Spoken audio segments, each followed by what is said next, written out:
Chapter 23, The Empty Book. They won't let me visit him the first day, and Graham says I'll just have to be patient and let the doctors do their business.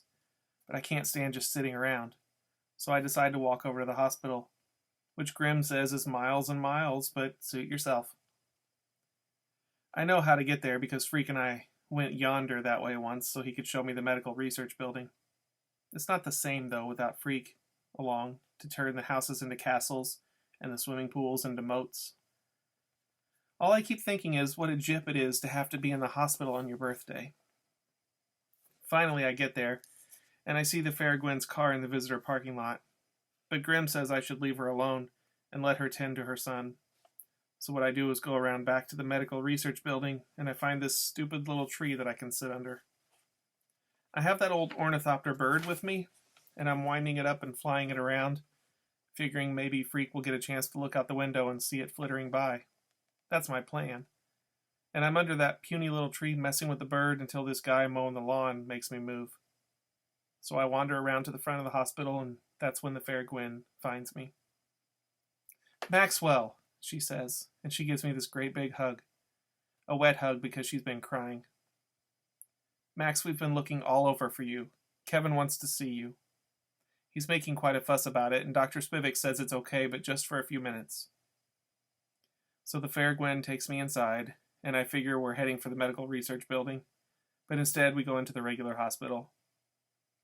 "He's in the ICU, she says. "So they're taking really good care of him?" "They're doing their best, Max." The intensive care unit is this place where there are so many nurses you can't hardly turn around without bumping into one, which I do as soon as we get there. Every patient gets a room alone, and there's all this electronic gear the Fair Gwen says is called telemetry, which means that when Freak sneezes, the nurses know about it before he can wipe his nose. I'm not scared at all until I actually go into his room and see how small he looks on the bed. They've got him sitting up with all these tubes going into his arms and up his nose, and Dr. Spivak is guarding him. She won't let me come too close.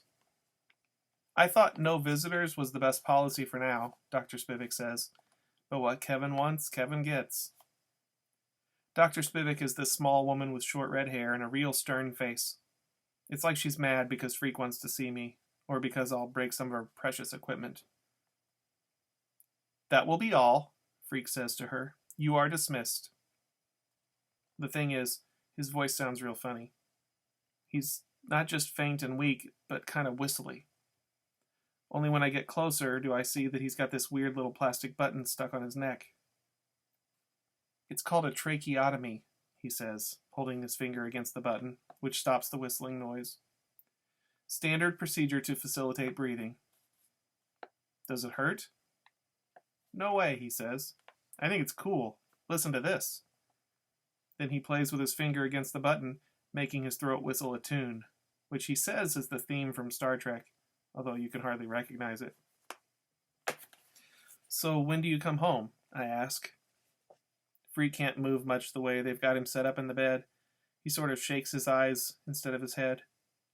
"I'm not coming home," he says. "Not in my present manifestation."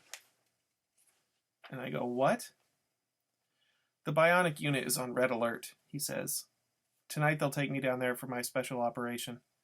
The next time you see me, I'll be new and improved." "I'm scared," I say.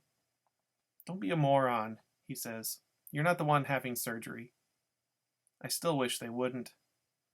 "Don't argue with me," he says. I have to lean close to hear him because his voice is so small and whispery. He goes, "If you argue with me, I'll get upset and they can tell on the telemetry. Then you'll get in trouble." So I just stand there like a lump, and I don't say anything for a while. I put the ornithopter on the foot of the bed, but I don't think he notices. "See that book on the table?"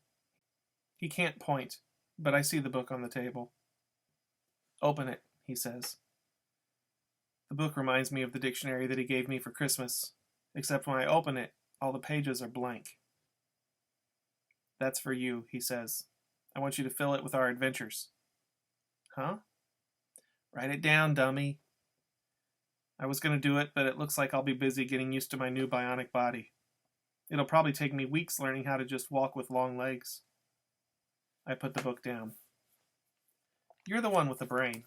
I'm the one with the long legs. Don't get me upset, he warns. I won't have the time, so you'll just have to do it. Just write it all down like you're talking. Put in all the fun times we had, the cool things we did, our adventures. But you know I can't write, Kevin. It's all in your head, Max. Everything you can remember. Just tell the story of Freak the Mighty. No big deal. I pick the book back up, but I don't say anything more about how hopeless it is, me trying to write stuff down, because I don't want to set off the telemetry. He does that himself about a minute later, when he starts to cough, and before I can say anything, the room is swarming with nurses, and Dr. Spivak is telling me I have to leave. Out this second, young man, and let us do our jobs. They let me wait outside the ICU with the fair Gwen, who is just standing there at the window, wringing her hands and not saying anything. And then finally they come out and say he's okay. It was just a bad spell, that they have him stabilized. A while later, Graham comes into the hospital, and she drives me home. Nobody talks much at supper that night, except when Graham opens his big mouth and says, "Poor Gwen looks like she's in terrible pain." And I go, "Poor Gwen? She's not the one having the special operation." Graham and Graham just look at each other like they can't believe I'm so dumb. And finally Graham says, "Maxwell, dear, please make an effort with your vegetables." That night I put the empty book in the pyramid box for safekeeping and for good luck.